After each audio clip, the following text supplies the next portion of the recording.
Trump's economy is definitely on a downturn. And yes, it is Trump's economy. At this point, he cannot say it's Joe Biden's economy. It's been 1 year. Also, another tranche of the Epstein files were released. And we can now see why Trump was trying to hide the Epstein files. He is all over the Epstein files. I mean, the Epstein files might as well be called the Trump Epstein files. He's in them that much. Anyway, guys, welcome back to the Spin Cycle. Happy New Year. I have a series of TikTok videos here from my For You feed to show you. Thanks for watching the Spin Cycle. If you like what we're doing here, subscribe, like, share, get a membership, all that good stuff. Thank you for my new subscribers. I'm hoping 2026 will be a great year for the channel. Anyway, let's get started with this first video on the economy. Affordability as a top concern for many Americans. New polling shows President Trump's approval on the economy is falling. According to the latest AP and ORC poll, just 31% of Americans approve of Trump's handling of the issue. That's the lowest level recorded in Trump's first or second term. That's crazy. On social media yesterday, Trump pointed to Wall Street as proof the economy is thriving, writing, quote, "Stock market just hit an all-time high. When will the fake polls show that I am doing a great job on the economy and much more?" And in another post, he lamented. Guys, I just had some comments on this week about the economy, and some MAGA guys. I know you guys love to get on my comments, which I like to. I like talking to you guys. But they said that, you know, this commenter was telling me that the economy is doing so great and everything. First of all, the economy, I think, is not going to last once everything reaches a head. But also, as she's about to explain here, 1/3 of the entire country, that's 35% of people have no money in the stock market. So how does that help them when they can't buy their groceries, can't pay their rent, can't ever dream of buying a house? When will I get credit for having created, with no inflation, perhaps the greatest economy in the history of our country? When will people understand what is happening? When will polls reflect the greatness of America at this point in time and how bad it was just 1 year ago? Caddy, when? I mean, I think Peggy Noonan points to something very smart in her column this morning, which is that there is the president just isn't alive, is the way she phrases it, to the anxieties of American people. And even when he's there touting the stock market, which, yes, is booming, it is what economists are calling this K-shaped economy. He's pointing to the people at the very top. But over 1/3 of Americans don't even own stocks. So they're not reassured by the fact that the thing that he touts as a success is helpful to them because they don't own shares in the stock market. And at the meantime, he's out there in the Poconos saying that any talk of affordability is something of a hoax and belittling it and saying that the way they should handle it anyway is to buy less dolls. When Politico had that great survey of the economy recently, Americans are anxious about everything from they're missing healthcare trips, they're missing prescription drugs, they're skipping them because the prices are too high, they don't want to take a flight for a holiday to see their family because they can't afford it. So there is a real crisis of people in the bottom third of the American economy who don't own shares, not being able to afford things. And to hear the president say, this is just, you know, this is a hoax. You're making it up. Democrats are making it up. His inability to empathize with the American voters is probably his weakest point. That's going to be a problem for him going forwards if people are going to carry on feeling this. And those 35 Republicans who won their seats by less than 13 points, they know what that means for them going into the midterm elections. They know what that disconnect actually means in terms of votes for them. So yeah, that whole comment about the dolls really makes me angry. For one, I have a daughter, and I'll buy her as many fucking dolls as I want. And what does that say about Ivanka Trump growing up? How many dolls did she have? How many did Tiffany have? Well, Tiffany probably not as many. Also, I just watched this video of, it's old footage, and I will get it soon, of a girl who Donald Trump had sexual relations with, raped, because you can't say the R word on YouTube. But she said that he would say all the time, she'd put on a blonde wig and he'd say all the time, "Oh, you remind me of my daughter. You remind me of my daughter."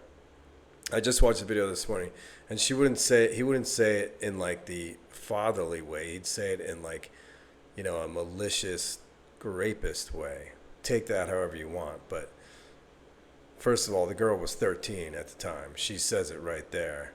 Donald Trump was my age, in his mid-50s or something. It was 2000, I think she said. Anyway, guys, that's the economy. Now, along that same thread of thought, some new Epstein files came out, and we have some crazy new evidence about what Trump was doing and how involved he was in the Epstein files. So let's get to those. Here's the document that I think was the bingo. This one, clear as day, has a victim alleging that President Donald Trump, who was then not the president, because this looks like it happened sometime around the year 2000, and Jeffrey Epstein had R''d her. She says it very clearly. She notices that there's a person with a funny name involved, Jelaine, obviously. And then somewhat sadly, after she reported it to the police, this is where it gets super dark. She's no longer alive. The officers who investigated said that it was no way a S word. And then later someone attributed it to maybe a D deal gone wrong and said maybe a cartel had gotten to her. But she told people that she went to the police that these people, presumably Jelaine and Jeffrey, and then I guess Donald Trump would her. Holy, this is like a crazy ass, like, wow. So to be very clear, and I can't believe I'm saying this, there is documentation from the FBI that was not released where a victim of these crimes alleged that Donald Trump, Jeffrey Epstein, had committed a pretty severe crime against her of that type. I think we don't, look, it's TikTok terms of service. I can't say these words.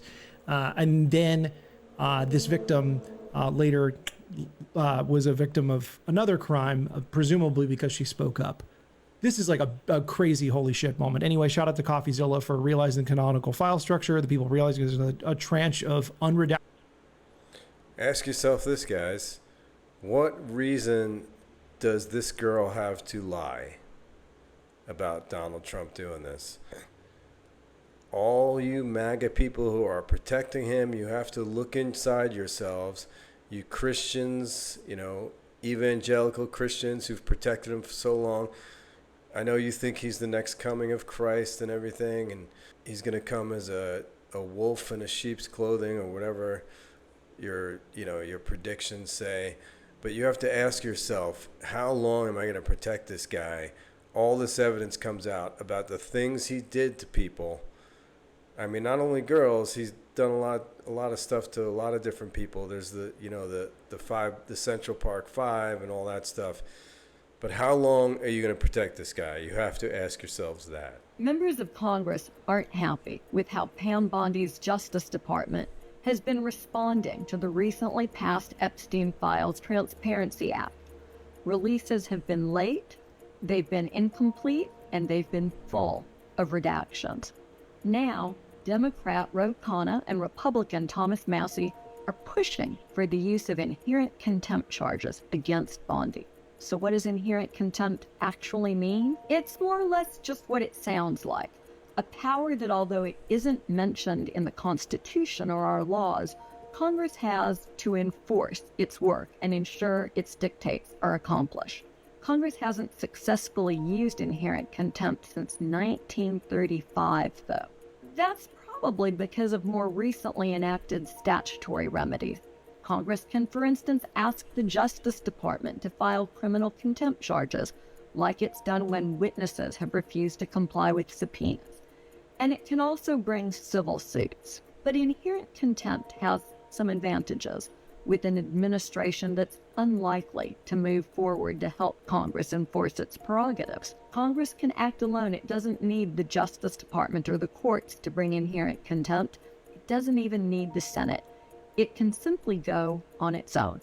So traditionally, inherent contempt has been used to incarcerate, to put in jail people who don't comply with Congress's dictates.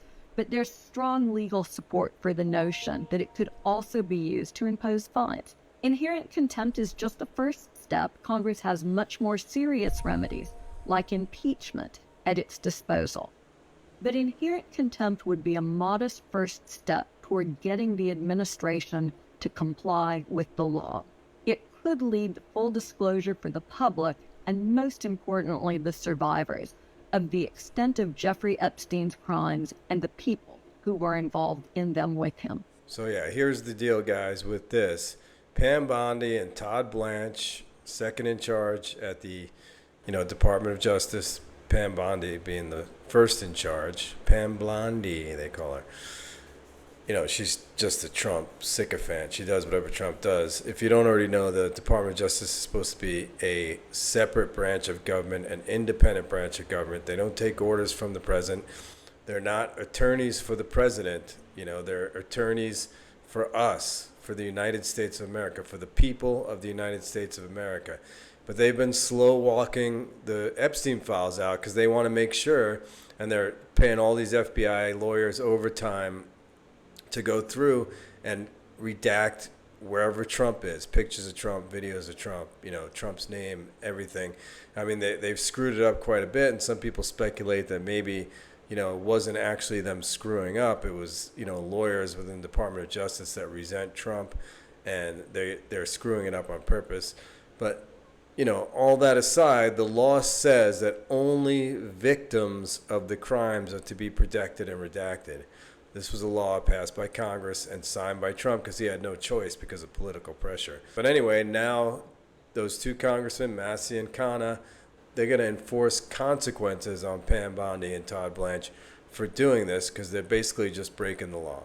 What happened to Epstein in that prison cell is getting sketchier and sketchier with the data dump that just came out from Trump's Department of Justice December 23rd. So, Trump supporters, bear with me because I know you love a good conspiracy. Bill Barr, Donald Trump's first head of the Department of Justice, declared as a fact that nobody entered Epstein's cell. He viewed the camera and nobody entered Epstein's cell. But what Bill Barr didn't tell you was that he only reviewed the footage from the one working camera that caught a sliver of a staircase leading to Epstein's cell. You see, that was the only camera working because out of the 11 cameras that covered that whole area, 10 of them were conveniently not recording. Isn't that convenient? You cannot tell if anybody went to his cell and coming from a different direction other than that staircase. Why would Bill Barr say that as if it's a fact? Is he in the files? Because his master certainly was. But it gets better. So now Trump's administration is saying that these cameras were not recording from July 29th through August 14th. Epstein was found dead on August 10th. So that's a really convenient almost two week period. But what they're not telling you is that Epstein was found unconscious and was revived on July 23rd. That would have been 5 days before the camera stopped working, according to Trump's administration. Where's the footage of that? Oh, the cameras weren't recording then either. So what's the fucking truth, you guys? But then the Department of Justice, the current one under Pam Bondi, releases all the footage to show cameras were working everywhere else on that prison, inside that prison. But it gets better. The cameras were working in the hallways when they were leading his body to the medical exam office. And the cameras were working inside the medical exam office. But Trump's administration did not release any of that footage. Trump's in the files and he's guilty. Remember, guys, some conspiracy theories are real. As you know, or you might not know, Trump was president of the United States when Jeffrey Epstein supposedly killed himself in his cell. And with all this new evidence coming out, MAGA Are you still protecting Donald Trump? Do you think Donald Trump's Department of Justice let somebody walk in there, turned off the cameras for 2 weeks, let somebody walk in there, kill Jeffrey Epstein? Wouldn't that be to Trump's advantage, with him being all over the Epstein files and everything that's coming to light that Epstein knew about Donald Trump and the nefarious shit he had done in the past and present, obviously? Go ahead and comment below. Let me know. What do you think? Do you think Jeffrey Epstein killed himself? Or do you think there's something more nefarious going on here? If you guys like this video, watch this one. Thanks for watching The Spin Cycle. I will see you next time. Subscribe, share, like, and get a membership.